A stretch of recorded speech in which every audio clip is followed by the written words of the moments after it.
Assalamualaikum warahmatullahi wabarakatuh.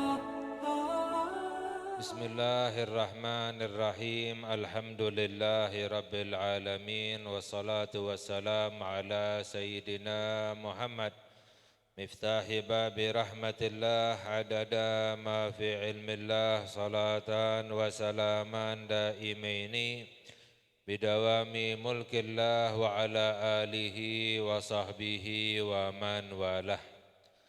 Allahumma la ilma lana illa ma 'allamtana wa la fahma lana illa ma alhamtana innaka antal alimul hakim. Allahumma ahrijna min dhulumatil wahmi wa akrimna binuril fahmi waftah lana abwaba fadlika wa rahmatika wa khazaini ilmika. Allahumma inna nas'aluka fahman nabiyyin wa hifdzal mursalin wa ilhamal malaikatil mukarrabin. Allahumma aghnina bil ilmi wa zayyinna bil hilmi wa akrimna bitaqwa wa jamilna bil afiyah ya arhamar rahimin, amin ya rabbal alamin. Alhamdulillah, hadirin hadirat, semoga kita semua mendapatkan curahan rahmat dari Allah Subhanahu wa taala. Semoga Allah berikan kita keberkahan baik di dunia maupun di hari akhirat, amin ya rabbal alamin. Wabil khusus kepada para ustadz, para alim ulama, para habaib, para kesepuhan, khususnya DKM daripada Masjid Siti Ruqayyah, segenap pengurusnya, semoga semuanya mendapatkan keberkahan dari Allah Subhanahu wa taala, amin ya rabbal alamin.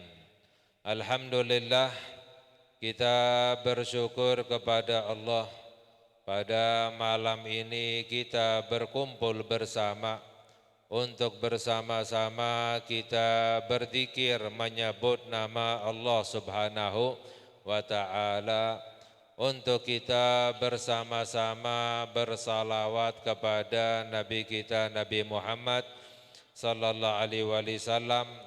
Ini adalah perkumpulan yang dibanggakan oleh Allah Subhanahu wa taala, karena di dalam hadis qudsi Allah Subhanahu wa taala berfirman, hadis yang sahih, di dalam hadis qudsi Allah berfirman, man dzakarani fi nafsihi dzakartuhu fi nafsi. Barang siapa yang ingat kepadaku dalam keadaan sendiri, aku pun akan mengingatnya dalam keadaan sendiri, kata Allah. Karena di dalam Al-Quran Allah berfirman, fadhkuruni adzkurkum, ingatlah kepadaku maka aku akan ingat kepadamu. Man dzakarani fi nafsihi dzakartuhu fi nafsi. Barang siapa yang ingat kepadaku dalam keadaan sendiri, aku pun akan mengingatnya dalam keadaan sendiri. Wa man dzakarani fi mala'in dzakartuhu fi mala'in khairim minhu. Dan barang siapa yang ingat kepadaku di dalam perkumpulan bersama-sama, maka aku pun akan mengingatnya di dalam perkumpulan yang lebih baik darinya, kata Allah. Apa maknanya? Diingat oleh Allah, disebut oleh Allah, dimuliakan oleh Allah, dibanggakan oleh Allah di hadapan perkumpulan para malaikat-malaikatnya Allah Subhanahu wa ta'ala. Ini adalah satu kemuliaan yang besar dari Allah. Diriwayatkan suatu hari pernah Nabi kita Nabi Muhammad sallallahu alaihi wasallam keluar dari rumahnya beliau. Di dalam masjid beliau melihat ada sekelompok sahabat yang sedang berkumpul. Lalu ditanya oleh Nabi Muhammad sallallahu alaihi wasallam, Ma ajlasakum, apa yang membuat kamu ini berkumpul? Kalian ini berkumpul sedang apa? Istilahnya kalau bahasa kita lagi ngapain ngumpul-ngumpul. Lalu para sahabat menjawab bahwa kami duduk bersama wahai Rasulullah, kami berkumpul wahai Rasulullah untuk bertahlil, untuk bertahmid, untuk bertakbir, untuk ingat kepada Allah Subhanahu wa ta'ala, untuk zikiran. Lalu dijawab oleh Nabi kita Nabi Muhammad sallallahu alaihi wasallam, innallaha yubahi bikumul malaikah, Allah membanggakan kalian di hadapan malaikat-malaikatnya.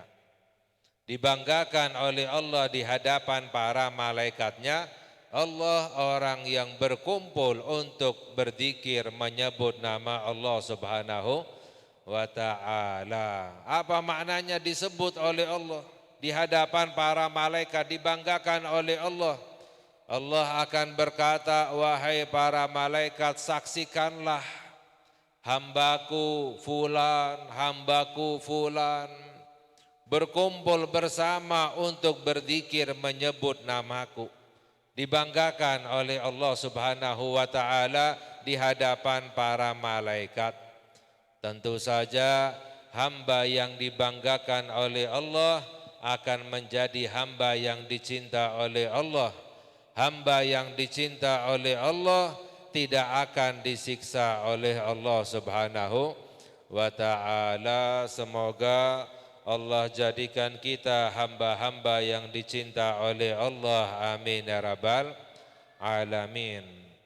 Dan perkumpulan seperti ini adalah perkumpulan yang dapat meningkatkan iman kita kepada Allah Subhanahu wa ta'ala.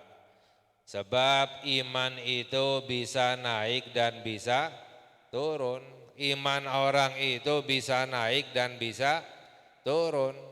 Para ulama menjelaskan bahwa imannya manusia bisa naik dan bisa turun. Lain halnya dengan imannya para nabi dan para rasul selalu naik. Imannya para nabi dan para rasul selalu naik. Kedudukannya semakin tinggi. Makanya para ulama tafsir menjelaskan bahwa di dalam Al-Quran Allah Subhanahu wa ta'ala berfirman, wa inna laka la ajran ghaira mamnun. Di dalam surat Al-Qalam Allah berfirman yang artinya, dan engkau wahai Nabi Muhammad sallallahu alaihi wasallam mendapatkan pahala yang tidak terputus-putus. Nabi Muhammad sallallahu alaihi wasallam mendapatkan pahala yang tidak terputus-putus. Apa maknanya? Derajatnya Nabi Muhammad selalu ditinggikan oleh Allah Subhanahu wa ta'ala. Kedudukannya Nabi Muhammad itu semakin ditinggikan oleh Allah Subhanahu wa ta'ala, enggak sama. Makanya para ulama menjelaskan bahwa kedudukannya Nabi Muhammad sallallahu alaihi wasallam setelah wafatnya beliau lebih tinggi daripada kedudukannya semasa hidupnya beliau. Enggak sama. Semakin ditinggikan oleh Allah Subhanahu wa ta'ala, wa inna laka la ajran ghaira mamnun. Kedudukannya Nabi Muhammad setelah wafatnya lebih tinggi. Wa magamuhu fil akhirah a'la mim magamihi fid dunya. Dan kedudukannya Nabi Muhammad sallallahu alaihi wasallam ketika dibangkitkan oleh Allah nanti di hari akhirat, kedudukannya beliau lebih tinggi daripada kedudukannya di masa di waktu di dunia. Semakin ditinggikan oleh Allah Subhanahu wa ta'ala. Ini adalah kemuliaan, pahala, balasan yang Allah berikan kepada Nabi kita Nabi Muhammad sallallahu alaihi wasallam. Jadi imannya para nabi, imannya para rasul itu selalu naik semakin sempurna terus, nggak ada habisnya, tidak terputus-putus. Itu adalah pemberian yang maha kuasa, yaitu Allah Subhanahu wa ta'ala. Lain halnya dengan imannya para malaikat. Imannya para malaikat itu tetap, tidak naik dan tidak turun. Itu imannya para malaikat selalu tetap, ya, naik tidak, turun juga tidak. Namun imannya manusia itu bisa naik dan bisa turun. Jika bertambah ibadahnya, semakin naik imannya kepada Allah Subhanahu wa ta'ala. Jika berbuat dosa, semakin turun imannya kepada Allah Subhanahu wa ta'ala. Makanya berhati-hati orang yang selalu berbuat dosa, orang yang terus mengerjakan kemaksiatan, tidak bertaubat kepada Allah, hati-hati. Imannya akan semakin turun, dan semakin turun, dan khawatirnya hilang imannya kepada Allah Subhanahu wa ta'ala secara tanpa disadari. Banyak orang yang meninggalnya KTP-nya adalah Islam. Dimandikan, disolatkan, dikuburkan di dalam kuburan orang muslim, tapi sebenarnya itu orang meninggalnya dalam keadaan tidak beriman kepada Allah Subhanahu wa ta'ala. Hati-hati orang yang selalu berbuat dosa, mengerjakan kemaksiatan, enggak bertaubat kepada Allah, semakin turun imannya, hilang imannya kepada Allah secara tanpa disadari. Bagaimana? Menjadi ragu kepada Allah, menjadi tidak yakin kepada Allah, karena yang namanya iman itu adalah at-tasdiq al-jazim. Apa itu iman? Membenarkan dengan pasti, yakin kepada Allah Subhanahu wa ta'ala, enggak ragu, enggak ada ragunya kepada Allah. Kalau ada ragunya berarti enggak iman kepada Allah. Orang yang imannya semakin turun, jadi ragu kepada Allah, enggak yakin, itu berarti hilang imannya kepada Allah Subhanahu wa ta'ala. Na'udzubillah min dalik. Ya, orang yang meninggalnya dalam keadaan tidak beriman, ya meninggalnya dalam keadaan kafir, selama-lamanya berada di dalam api neraka. Na'udzubillah min dalik. Makanya kita harus menjaga iman kita, kita harus menguatkan iman kita kepada Allah. Kita berusaha selalu meningkatkan iman kita kepada Allah agar kita meninggal dalam keadaan husnul khatimah. Bagaimana caranya meningkatkan iman kepada Allah? Para ulama menjelaskan caranya adalah tiga cara untuk meningkatkan iman kepada Allah. Yang pertama adalah dengan ilmu, meningkatkan iman dengan ilmu agama. Yang kedua adalah dengan tafakur. Ini yang akan kita bahas. Apa itu tafakur? Berpikir apa yang bisa meningkatkan iman kepada Allah? Para ulama menjelaskan bahwa an-tafakkur ala khamsati aujuh, bahwa tafakur itu ada lima cara atau lima bagian, yang mana orang yang bertafakur dengan lima perkara ini, itu yang bisa meningkatkan iman kepada Allah Subhanahu wa ta'ala. Apa itu? Yang pertama adalah fikratun fi ayatillahi ta'ala yatawallad minhal at-tauhid wal yakin. Yang pertama adalah memikirkan tanda-tanda kekuasaan Allah Subhanahu wa ta'ala. Memikirkan ciptaannya Allah, memikirkan kebesarannya Allah, memikirkan bagaimana kuasanya Allah Subhanahu wa ta'ala. Ini yang dapat melahirkan, membuahkan ketauhidan dan keyakinan kepada Allah Subhanahu wa ta'ala. Ya, kita harus tahu apa itu yakin. Yakin itu apa sih? Kita menyebut yakin kepada Allah, yakin kepada Allah. Apa itu yakin? Yakin itu adalah quwwatul iman. Yakin itu adalah kekuatan iman, itu namanya yakin.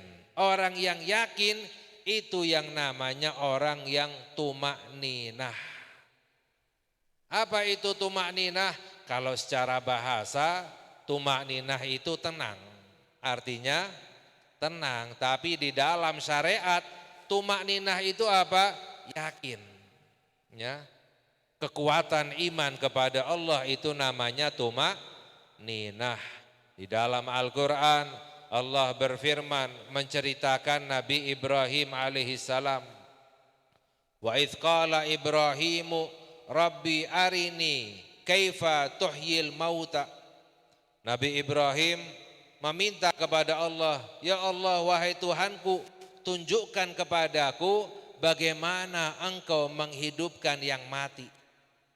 Ini di dalam Al-Quran, Nabi Ibrahim alaihissalam meminta kepada Allah agar ditunjukkan bagaimana Allah menghidupkan yang mati. Allah bertanya, awalam tu'min, apakah kamu tidak beriman wahai Nabi Ibrahim? Apakah kamu enggak percaya? Kok minta ditunjukkan? Ya. Lalu Nabi Ibrahim menjawab, bala walakin liyatma'inna qalbi. Tentu saja ya Allah aku beriman kepadamu, akan tetapi liyatma'inna, agar hatiku menjadi tumakninah. Apa maknanya? Bertambah yakinnya kepada Allah, bertambah imannya kepada Allah Subhanahu wa ta'ala. Jadi Nabi Ibrahim alaihissalam, Allah ceritakan di dalam Al-Quran, minta ditunjukkan bagaimana Allah menghidupkan yang mati, bukan berarti enggak percaya, tapi untuk menambahkan kekuatan imannya kepada Allah. Itu yang namanya tumakninah, yang disebut oleh Allah di dalam Al-Quran. Nah, bagaimana caranya agar kita mendapatkan tumakninah, yakin, kekuatan iman kepada Allah? Yang pertama, memikirkan ciptaannya Allah Subhanahu wa ta'ala, memikirkan kekuasaannya Allah Subhanahu wa ta'ala. Di dalam Al-Quran Allah berfirman, sanurihim ayatina fil afaqi wa fi anfusihim hatta yatabayyana lahum annahul haq. Allah berfirman di dalam Al-Quran yang artinya kami akan tunjukkan kepada mereka tanda-tanda kekuasaan kami di segala penjuru, bahkan di dalam diri mereka sendiri, sehingga menjadi nyata kepada mereka bahwa Al-Quran itu adalah hak datangnya dari Allah Subhanahu wa ta'ala. Yang pertama, mikirin apa? Mikirin kebesaran Allah Subhanahu wa ta'ala, menambah kekuatan iman kepada Allah. Lalu yang kedua, fikratun fi ala'illahi ta'ala yatawallad minhal haya. Yang kedua yang kita pikirkan adalah kenikmatan-kenikmatan dari Allah. Yang dipikirkan itu adalah nikmat yang kita dapatkan dari Allah Subhanahu wa ta'ala. Jangan yang dipikirkan susahnya. Ini namanya orang yang kufur kepada Allah. Hati-hati. Ya, dalam Al-Quran Allah berfirman, wa amma bi ni'mati rabbika fahaddits. Apa maknanya? Adapun dengan nikmat Tuhanmu, bicarakanlah, kata Allah. Maknanya kita diperintahkan untuk membicarakan nikmatnya Allah. Jangan membicarakan masalah susahnya, kesulitannya, kekurangannya, padahal masih dapat mendapatkan banyak nikmat dari Allah Subhanahu wa taala, itu namanya kufur. Membicarakan nikmatnya Allah itu namanya syukur. Dalam hadis sabda Nabi kita Nabi Muhammad sallallahu alaihi wasallam, at-tahadduts bi ni'matillahi syukrun wa kitmanuhu kufrun. Nabi Muhammad sallallahu alaihi wasallam bersabda, membicarakan nikmatnya Allah itu adalah syukur. Syukur kepada Allah itu apa? Membicarakan nikmatnya Allah, bukan untuk bersombong-sombong, tapi untuk bersyukur. Alhamdulillah saya masih diberi rezeki oleh Allah. Alhamdulillah saya masih diberi kesehatan oleh Allah. Alhamdulillah saya masih dicukupkan oleh Allah. Alhamdulillah, yang diungkapkan, yang dibicarakan adalah nikmat Allah. Itu namanya syukur. Wa kitmanuhu kufrun. Nabi Muhammad sallallahu alaihi wasallam berkata, menyembunyikan nikmatnya Allah itu kufur. Apa itu menyembunyikan nikmatnya Allah? Nikmat dari Allah disembunyikan, yang dibicarakan susahnya. Ya, mengeluh, susah, yang diungkapkan kesulitannya, kesusahannya, kekurangannya. Padahal sesusah-susahnya orang pasti masih mendapatkan nikmat dari Allah Subhanahu wa ta'ala. Nikmatnya dari Allah disembunyikan, yang diungkapkan susahnya, itu namanya kufur kepada Allah Subhanahu wa ta'ala. Ya, itu makna daripada la in syakartum la azidannakum wa la in kafartum inna adzabi lasyadid. Ya, jangan salah paham, ya. Jadi yang kedua adalah memikirkan, yang kita pikirkan adalah nikmat yang kita dapatkan dari Allah. Jangan susahnya. Ya, nikmat yang kita dapatkan dari Allah lebih banyak. Ya, nikmat itu enggak harus materi saja, uang saja. Banyak yang lain.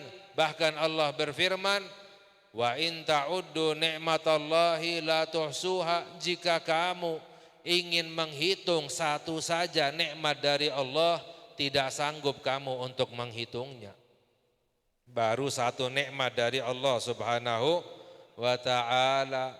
Makanya hadirin hadirat yang dirahmati oleh Allah, ya, pernah diceritakan oleh Nabi kita Nabi Muhammad sallallahu alaihi wasallam bahwa dahulu ada seorang abid.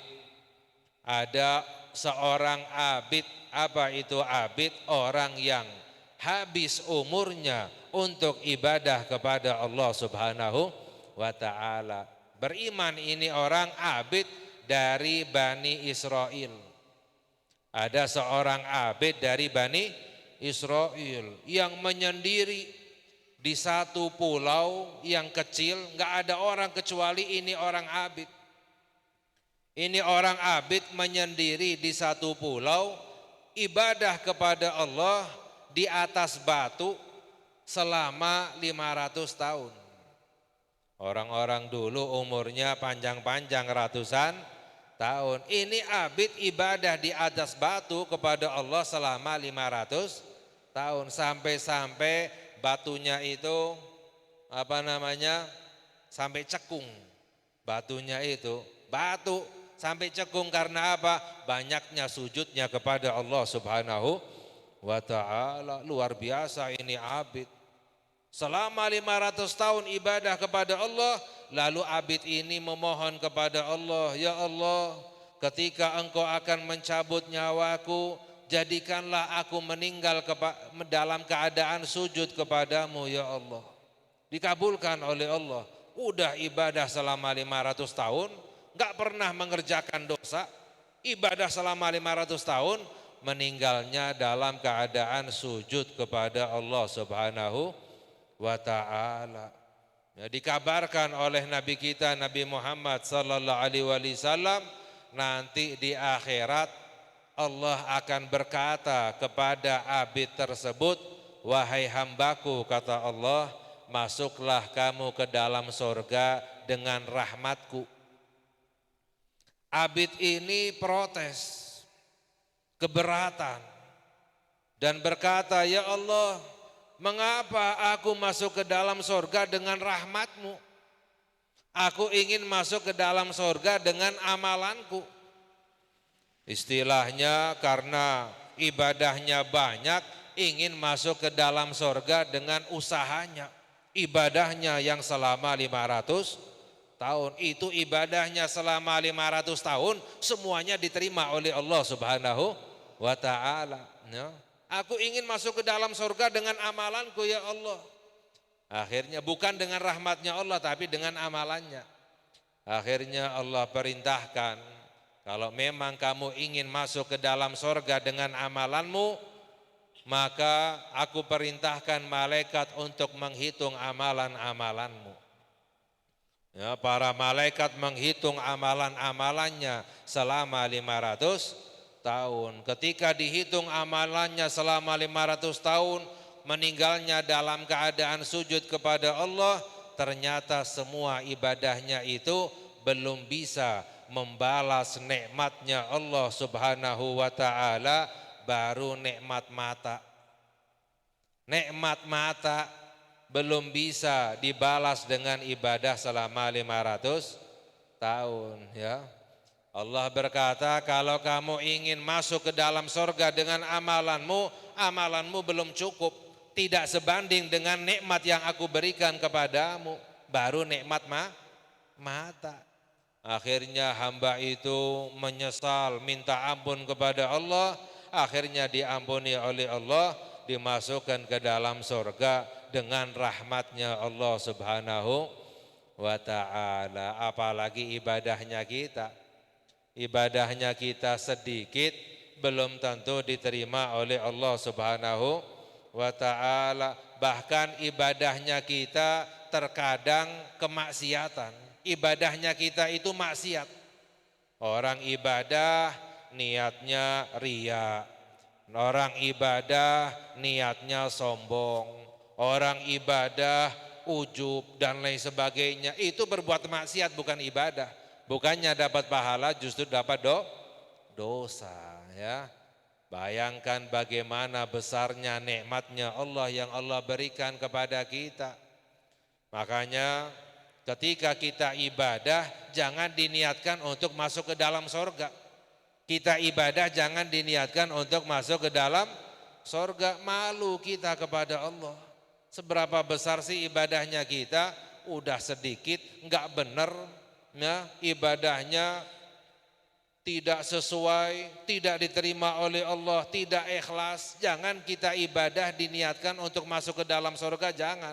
Malu kita kepada Allah Subhanahu wa ta'ala. Kita ibadah niatnya untuk mendapatkan rahmatnya Allah. Sebab orang masuk ke dalam surga dengan rahmatnya Allah ya.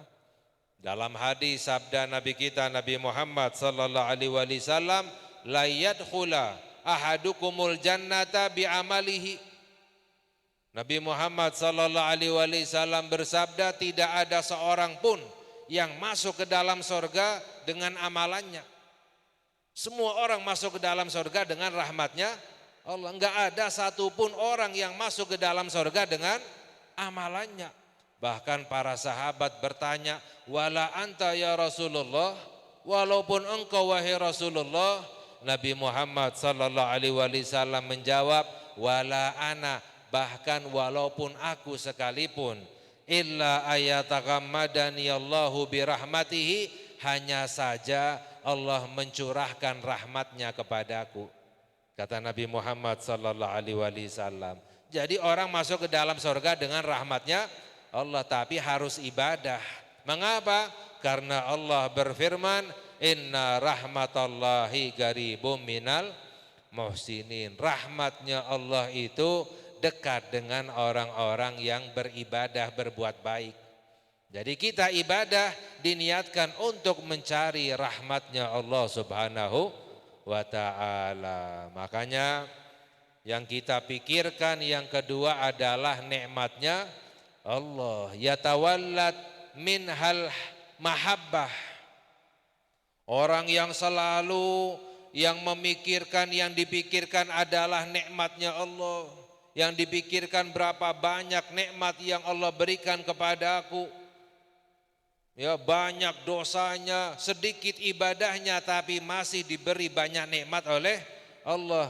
Terus memikirkan seperti ini, tafakurnya seperti ini akan membuahkan rasa cinta kepada Allah Subhanahu wa ta'ala. Hamba yang cinta kepada Allah itu adalah hamba yang dicinta oleh Allah. Kalau kita ingin tahu apakah Allah cinta kepada kita atau tidak, kita lihat apakah kita cinta kepada Allah atau tidak.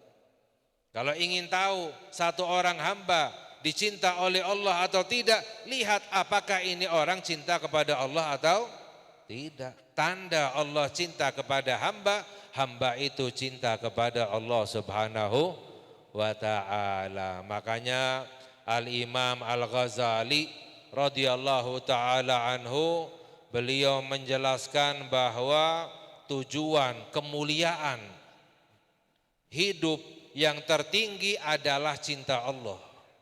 Tujuan hidup yang paling tinggi, yang paling mulia adalah cinta kepada Allah. Ketika seorang hamba cinta kepada Allah, mendapatkan kemuliaan, tujuan hidup yang paling tinggi dari Allah Subhanahu wa ta'ala. Ya. Salah satu doa yang diamalkan orang-orang soleh, doanya para wali, bahkan doanya para nabi. Ini adalah doanya Nabi Daud alaihissalam. Apa itu doanya? Bukan minta duit terus, bukan. Ya. Doanya minta uang lagi ya. Boleh-boleh saja, tapi ada doa yang lebih mulia. Apa itu? Doanya para wali, orang-orang soleh, para nabi. Allahumma inni as'aluka hubbaka. Ya Allah, aku memohon kepadamu cinta kepadamu. Aku memohon rasa cinta kepadamu ya Allah. Karena cinta kepada Allah itu pemberian anugerah yang paling mulia dari Allah Subhanahu wa ta'ala. Itu rezeki. Rezeki yang lebih mulia. Kalau harta, uang, Allah berikan kepada semuanya. Yang beriman dapat rezeki uang dari Allah, yang enggak beriman juga mendapatkan rezeki uang dari Allah. Karena semua rezeki itu dari Allah Subhanahu wa ta'ala. Hamba yang dicinta oleh Allah mendapatkan harta, hamba yang dibenci oleh Allah juga mendapatkan nikmat harta dari Allah. Hamba yang dekat dengan Allah mendapatkan rezeki harta, hamba yang jauh dari Allah juga mendapatkan rezeki harta dari Allah. Semuanya dapat, setan pun, iblis pun, Fir'aun semuanya mendapatkan rezeki harta dari Allah Subhanahu wa ta'ala. Tapi rezeki rasa cinta kepada Allah, ya, rezeki akhlak yang baik, rezeki kehusyuan, rezeki sifat-sifat yang mulia itu Allah berikan khusus kepada hamba-hambanya yang dicinta oleh Allah Subhanahu wa ta'ala. Doanya Allahumma inni as'aluka hubbaka. Ya Allah, aku memohon kepadamu cinta kepadamu. Wa hubba man yuhibbuk. Dan aku memohon kepadamu ya Allah cinta kepada orang-orang yang mencintaimu. Cintanya kepada orang-orang yang cinta kepada Allah. Cintanya kepada orang soleh, cintanya kepada para wali, cintanya kepada Nabi kita Nabi Muhammad sallallahu alaihi wasallam. Jangan cintanya kepada pemain sepak bola, pembalap mobil, ya, artis dan lain sebagainya. Ini cinta yang membawa celaka. Karena Nabi Muhammad sallallahu alaihi wasallam bersabda, almar'u ma'aman ahab, seseorang akan dikumpulkan bersama yang dicintainya nanti di akhirat. Jadi cintanya kepada orang-orang yang cinta kepada Allah. Wa hubba man yuhibbuk, aku memohon kepadamu ya Allah cinta kepada orang-orang yang cinta kepadamu. Wal amal alladzi yuballighuni hubbaka, dan aku memohon kepadamu ya Allah amalan yang menyampaikan aku cinta kepadamu. Allahumma ij'al hubbaka ahabba ilayya min nafsi wa ahli wa mali wa minal ma'il barid. Ya Allah, jadikanlah cintaku kepadamu lebih daripada diriku sendiri, lebih cintaku daripada keluargaku sendiri, lebih daripada hartaku sendiri, bahkan lebih daripada air yang sejuk ketika seseorang dalam keadaan sekarat kehausan. Orang mau mati karena kehausan, yang paling dirindukan apa kira-kira? Air. Jadikan cintaku kepadamu ya Allah lebih daripada air yang sejuk ketika seseorang sedang sekarat kehausan. Karena cinta kepada Allah adalah tujuan yang paling tinggi baik di dunia maupun di hari akhirat. Karena apa? Mendapatkan cintanya Allah Subhanahu wa ta'ala ya. Insya Allah yang lain kita kaji lagi pada lain kesempatan karena sudah waktu.